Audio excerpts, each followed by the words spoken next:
Welcome to a cruise ship heist. Chapter 51. Looking Out. When you ask for a little cheddar cheese after dinner tonight with your coffee, you're asking for the most popular cheese in the United Kingdom and the second most popular in the USA. If only someone owned a patent on it. But cheddar has never even been allowed a protected designation of origin for cheese by the European Union. Neither the cheese nor the name demands a status. Shame, as America consumes around 1.5 million tons a year, and Britain about 300,000 tons. It was made popular by the war. In the Second World War, it was known as government cheddar. During rationing, most milk was used to make one single kind of cheese, almost wiping out all the other varieties. I must have gone on too long, because I sense movement in the wings behind me, and I can see the pianist from the lounge bar upstairs standing at the side of the stage holding music.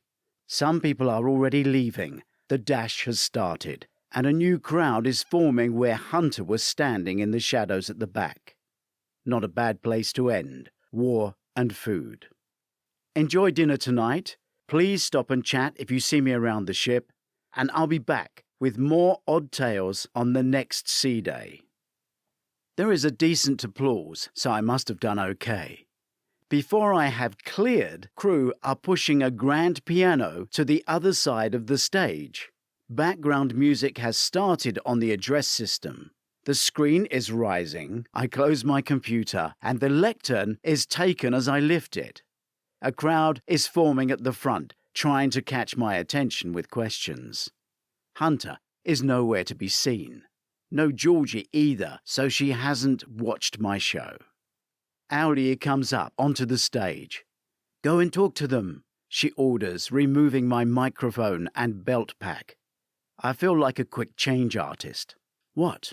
"Shake a few hands before you go." Aulia encourages me to go to the audience, takes my computer, then drifts backstage. "You're all welcome to stay for choir," the pianist announces to the auditorium, testing his microphone. Guests laugh as the next section of entertainment segues seamlessly on.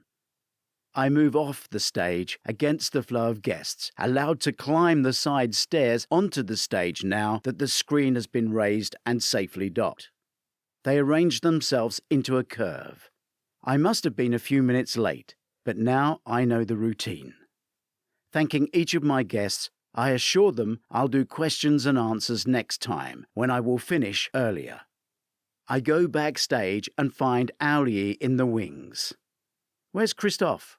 She points to the stage. Christophe has joined the pianist. "He's in the choir." "He's in the choir?" "He loves it," she says, putting my computer in its bag. "You were great, Dad. They will want you on all the ships." "Thanks. It all went so fast." Not only did my talk whiz by, but the choir starts. Time does not stop at sea.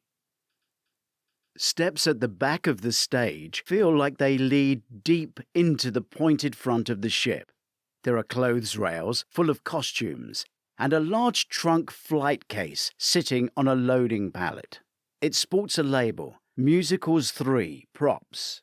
The small detail suggests it's been sent from a production house in Skipton, North Yorkshire, of all places. Programming, entertainment, shows and staff must add to moving crew around the world to meet ships. Logistics is not just picking up supplies, fresh food, and finding docks to berth in. Aulia is waiting with the door open into the dressing room. "What are you looking at?" she asks. "The trunks." "Do you need one?" I'm concerned. Did she read my musing that a stage props box might move millions of dollars? "You appealed to the female audience. Not every male presenter does. Your show works for everyone. You were perfect." I would hardly call it a show. "You got a bigger audience than some of the evening acts," she says, which is a nice compliment, as she knows what goes on.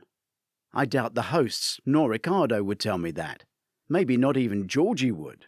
I follow E through the dressing room and get to see where she prepares her shows. Pictures are all over the mirrors. Most of hers are of Christoph, but I'm glad I still have one. What do your cousins need in Syria apart from money? That stops her. Anything can be sourced from Damascus or Turkey, so there's no need to ship things in trunks, Dad. She's trying to second-guess me.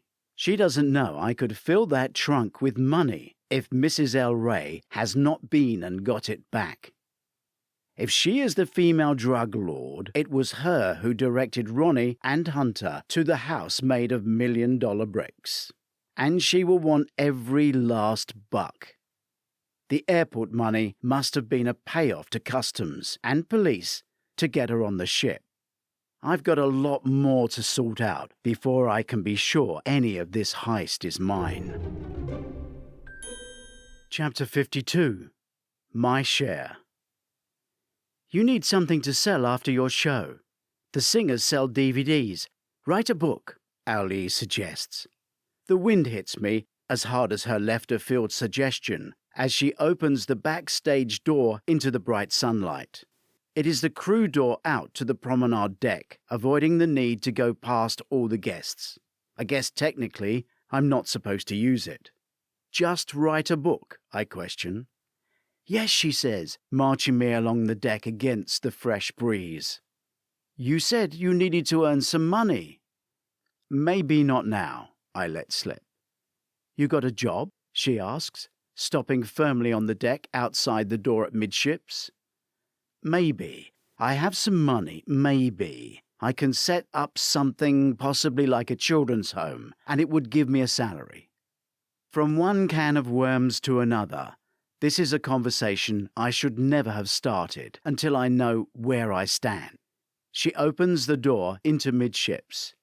Inside we take a table in the coffee area, looking out to sea. Is it a charity job? Is the parcel you gave me to look after money? How much is in my safe? That's not it. A waiter attends us efficiently. Would either of you like a drink? Ali shakes her head. He can see she is staffed by her lapel badge, even if he doesn't know her.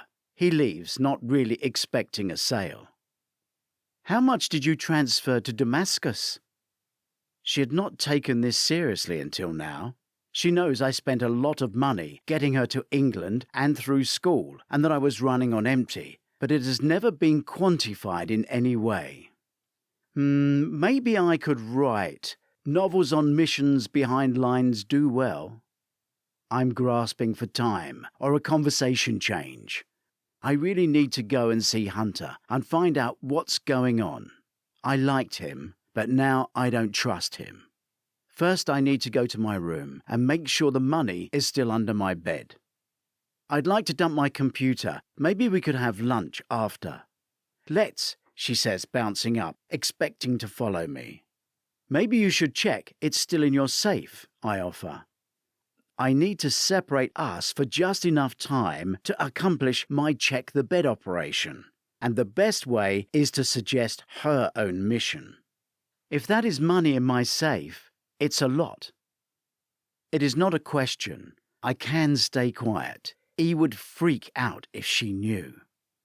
It was there this morning, she adds, her concerned look revealing that she is still being a detective. I can't lose her, and she follows me to my room. Kay and my cabin steward is there, which is a relief, as I still don't have a cruise card. He opens the door, reminding me to visit reception. I take the computer to my dressing table and place it next to the kettle. Ali opens my wardrobe door.